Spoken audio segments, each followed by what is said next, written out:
Hello, Sarah Amonou avec vous dans un nouvel épisode du podcast Conscience et Transcendance. Et aujourd'hui, nous allons parler de la glande thyroïde, donc qui sécrète donc de nombreuses hormones qui vont participer du coup à l'homéostasie, à de nombreux, on va dire, systèmes physiologiques.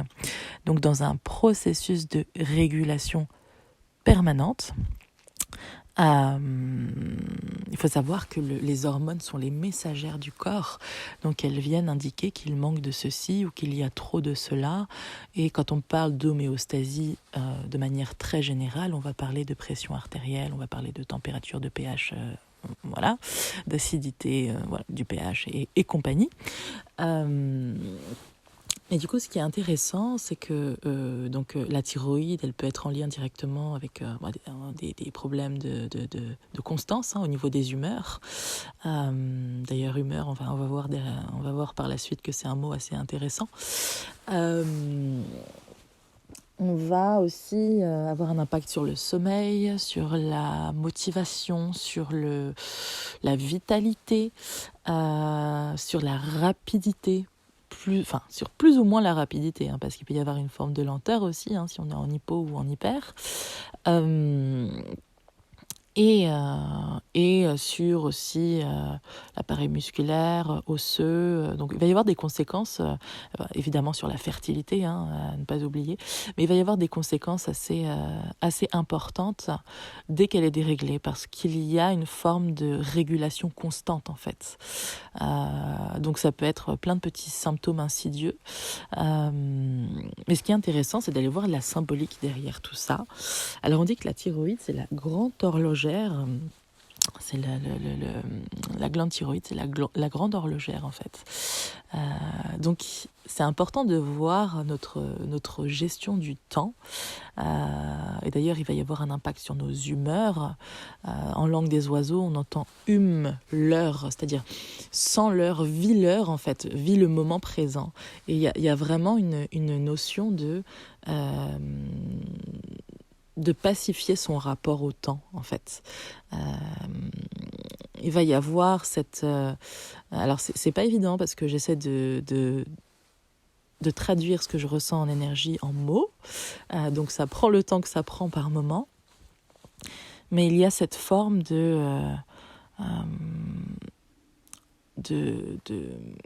parfois, on modifie notre rapport au temps sans trop s'en rendre compte parce qu'on vit des événements. Soit on a l'impression que ça va trop vite, donc il faut arrêter le temps. Donc il y a un moment, il y a un déclencheur par exemple qui peut venir déclencher une hypothyroïdie parce qu'on veut retenir le temps, on veut ralentir le temps, ça va trop vite. On peut se sentir soit surmené, surpassé, dans une forme de... vous savez, de burn-out un peu routinier, j'ai envie de dire, où tout va trop vite tout le temps, où vous vous occupez de tout et je suis tout le temps dans ce que je vais faire dans l'instant d'après et du coup ça me génère un stress assez important. Donc mon corps, par le biais de la thyroïde, va créer une hypothyroïdie pour dire qu'il y a une gestion du temps qui ne va pas. Et donc, en symbolique, ça va être que le temps passe trop vite. Ou alors, je veux arrêter le temps lors d'une situation. Par exemple, si vous avez une personne à laquelle vous tenez, qui, je ne sais pas, moi, dans quelques mois part en voyage, ou dans quelques jours part en voyage plusieurs mois, il va y avoir cette notion inconsciemment de vouloir arrêter le temps. Et l'hypothyroïdie nous mène à une vision du temps qui est beaucoup plus lente. Le temps, en fait, on commence à vivre la lenteur parce que nous-mêmes, on n'a plus la vitalité quelque part pour presque se déplacer dans le temps, j'ai envie de dire. Donc il y a une forme de lenteur, il y a une forme de presque d'inertie avec l'hypothyroïdie qui fait qu'on a l'impression de... Ça me fait penser à l'inertie, en analogie à l'astrologie, à la maison 12 en fait, où on quitte un peu le monde de la matière et on vit dans le monde, dans une forme de monde dénué de matière et on s'échappe un peu dans dans une dimension où il n'y a pas à faire, où tout est tout le temps présent, où il n'y a pas de, il y a plus vraiment d'espace-temps, parce qu'on est dans une forme d'unité où on connecte à un espace où le temps n'existe plus trop. Et c'est un petit peu ça en fait. C'est comme pour retenir le temps et à la fois le vivre indéfiniment. Alors je sais que c'est un peu subtil et particulier, mais je vous dis les choses au fur et à mesure qu'elles me parviennent. Et donc il y a cette notion de vouloir rattraper le temps, de vouloir l'arrêter. Ça peut être aussi un proche qui est en fin de vie.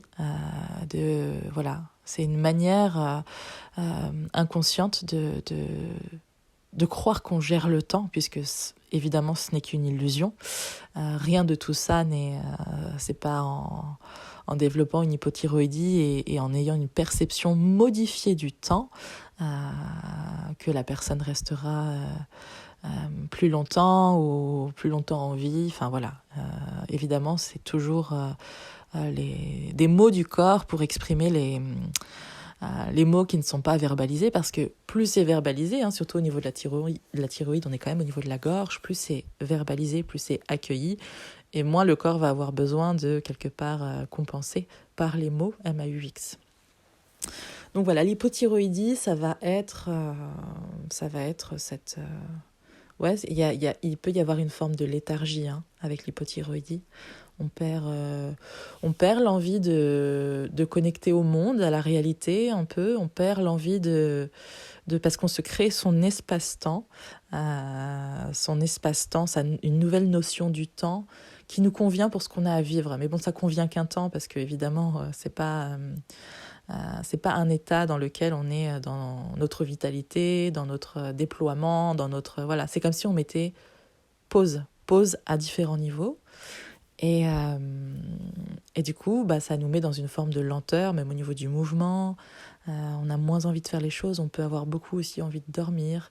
Il y a aussi une espèce de fuite de la réalité. Quand ça va trop vite, je stoppe tout ça et je crée mon espace-temps pour vivre les choses à mon rythme.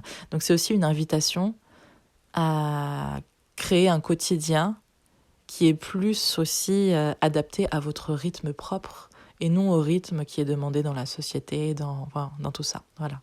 Tout ce qu'on peut trouver au niveau professionnel, au niveau sociétal, et puis c'est rythme à tous les niveaux, que ce soit le rythme, par exemple, on me tanne pour que j'ai un enfant ou quoi, mais moi j'ai pas envie, mais dans cette société, t'es pas une femme si t'as pas un enfant. Enfin voilà, vous savez, tous ces conditionnements-là, qui peuvent faire stopper les choses en fait.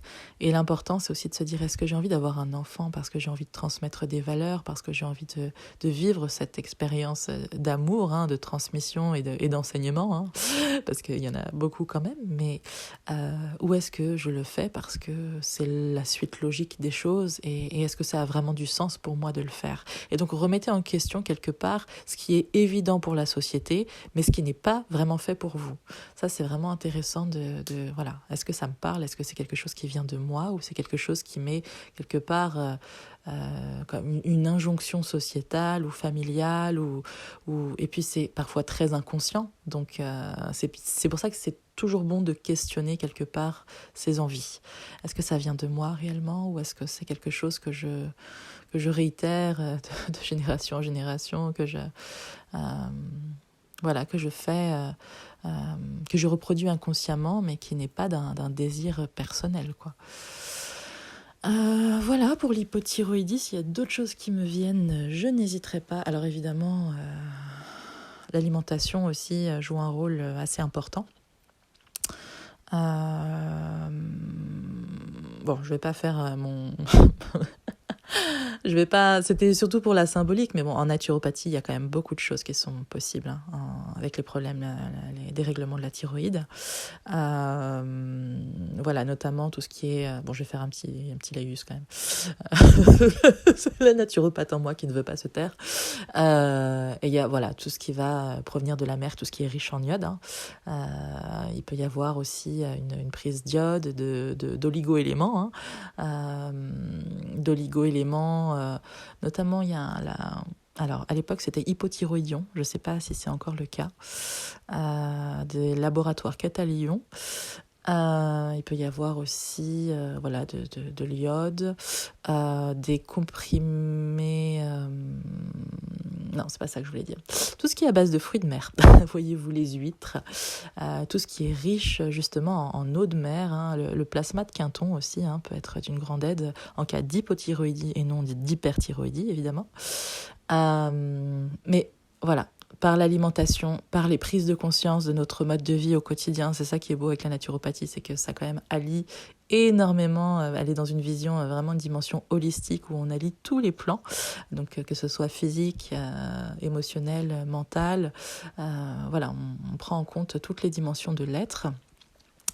Et avec toutes ces prises de conscience et ces changements, on arrive à quelque chose, à un bel équilibre. Et on va passer maintenant à l'hyperthyroïdie. Alors l'hyperthyroïdie, ça va être l'inverse. C'est quand les choses ne vont pas assez vite, quand rien ne semble se produire comme on veut, au rythme qu'on veut. Il va y avoir une forme d'impatience qui va être compensée du coup par le corps, par l'hyperthyroïdie. Et là, c'est pareil, ça va être aussi parce que finalement, l'impatience, c'est une absence de foi. Une absence de foi FOI, on ne va pas faire tous les organes avec le FOIE, mais une absence de foi dans le sens où on est... En fait, l'hyperthyroïdie, elle est souvent provoquée par des ruminations mentales parce que le mental veut que tout se fasse ici et maintenant. Et vous savez, on est dans une société où sur les écrans, tout va très très très très vite. Et du coup, on attend à ce que la matérialisation de ce qu'on a demandé aille tout aussi vite dans notre réalité. Alors que le principe de matérialisation vient en son temps, en fait. Il faut juste avoir suffisamment foi, préparer le terrain quelque part et accueillir les graines qu'on a semées précédemment, presque en les oubliant, je dirais. Et donc avoir foi en ce qu'on appelle le timing divin, on peut mettre différents mots dessus, et lâcher prise sur le mental pour se dire que tout nous parvient au juste moment. Tout arrive au juste moment. Et plus je suis dans la précipitation, et plus je suis désalignée. C'est comme si j'avais mon corps mental, ou mon corps de volonté, mon corps de feu, était toujours en avant de mes autres corps. Et donc il y a une forme de précipitation, il y a une forme d'impatience qui va générer possiblement une hyperthyroïdie. Ça peut être aussi, je connais une personne qui est malade, qui m'est proche, et il faut vraiment qu'elle se rétablisse. Là, il y a une envie de contrôler le temps en l'avançant presque, en fait. De devancer le temps. Il y a vraiment cette envie de devancer le temps. Je prends le temps de choisir les bons mots parce que les choses me parviennent au fur et à mesure. Donc parfois c'est un peu confus, mais ça se fait derrière. Et donc il y a cette envie de devancer le temps, mais du coup on n'est plus dans l'espace-temps du présent, donc on est complètement dans une forme future en fait, dans une forme future, supposée future parce que c'est une attente particulière du futur, mais ce n'est pas nécessairement ce qui se matérialise. Donc ça nous demande de revenir en soi, dans un espace-temps présent, qu'on soit en hypo ou en hyper d'ailleurs, dans l'espace-temps du présent, là où tout est possible et là où on se sent le mieux. Et là où on est au contact de notre plein potentiel. C'est toujours dans l'instant présent. Moi j'adore d'ailleurs cette analogie avec les présents. C'est toujours dans l'instant présent. Non, 1, 2, 3, l'instant présent. Dans l'instant présent, qu'on a accès à nos plus grands présents, à nos plus grands cadeaux en fait. Donc il y a vraiment à revenir dans cet espace-temps où tout est juste, où tout ce qui nous parvient est juste, où on se sent merveilleusement bien, on ne se sent jamais bien complètement dans le futur ou dans le passé, puisque ce sont des illusions. Il n'y a que le présent qui soit réel. Donc, revenir dans son axe, c'est un peu réinvestir et réintégrer sa thyroïde aussi. C'est revenir dans l'instant présent, c'est se poser, c'est prendre le temps de l'instant présent. C'est vivre l'instant présent. Il y a vraiment cette notion d'avoir foi en ce qui arrive et que quelque part, quoi qu'il arrive, j'aurai les clés, en fait, pour vivre ce qui me parvient. Et donc, il y a cette notion de revenir à l'instant T. Alors, si vous avez des énergies très, très béliers, c'est compliqué de ne pas être vraiment toujours un peu en avant et presque être dans l'anticipation. Donc, il y a des énergies. C'est pour ça que c'est intéressant aussi de faire ça au cas par cas. Mais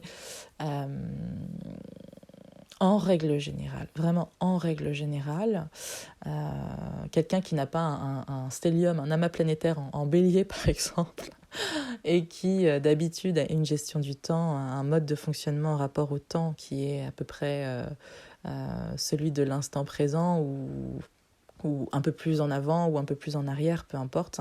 On est rarement tout le temps dans l'instant présent et c'est ok. Mais il y a vraiment cette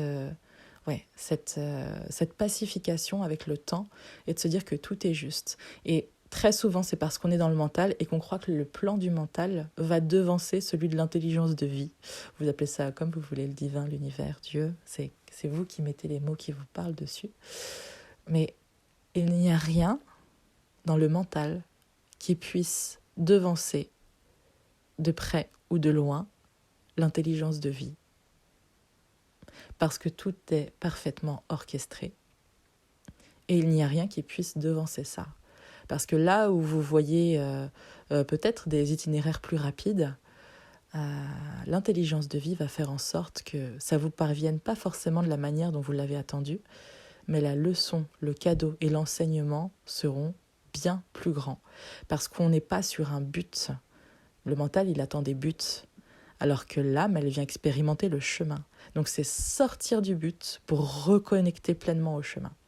C'est vraiment ça qui me vient avec l'hyperthyroïdie. Et puis, en fleur de bac, là, ce qui me vient, c'est clématis, la clématite, donc pour connecter davantage à l'instant présent.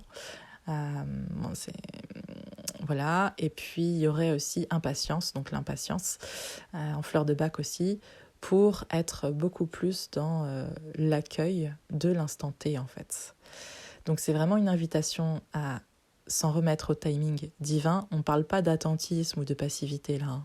On parle vraiment de prendre le temps, de vivre l'instant, tout en faisant ce qu'on fait habituellement, mais dans une autre notion du temps, dans un autre espace-temps et à partir d'un autre espace en soi, qui n'est pas celui du mental, parce que lui est but, c'est le but avant tout, mais qui est celui de l'âme, qui est le chemin. Donc la manière par laquelle cette chose que j'ai demandée, la manière par laquelle elle va me parvenir, en fait, sera le plus juste pour mon âme.